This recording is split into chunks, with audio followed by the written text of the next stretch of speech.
കലോത്സവം മനുഷ്യർക്ക് വലിയ ഉത്സവം തന്നെയാണ്. എന്നാൽ മൃഗങ്ങൾക്ക് എങ്ങനെയാണ് കലോത്സവം?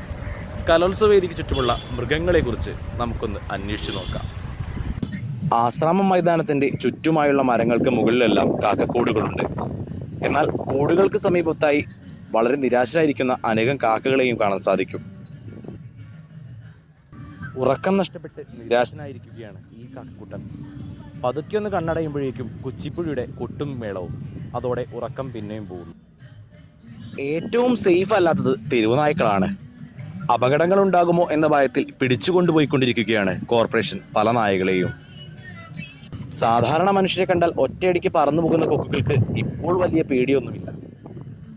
പാർക്കിങ്ങിനും മറ്റുമായി മാറ്റിയ മണ്ണിൽ നിന്ന് ചെറിയ കീടങ്ങളെയും മറ്റും പിടിച്ചു തിന്നുകയാണ് കൊക്കുകൾ. കൂട്ടിയിട്ട മണ്ണിൽ നിന്നും മറ്റൊരു ജീവിതം പടുത്തുയർത്തുകയാണ് ഈ കട്ടുറുമ്പുകൾ. അധികം അങ്ങോട്ട് മുട്ടാൻ പോയില്ല, കാരണം കടിച്ചാൽ നല്ല രസമായിരിക്കും.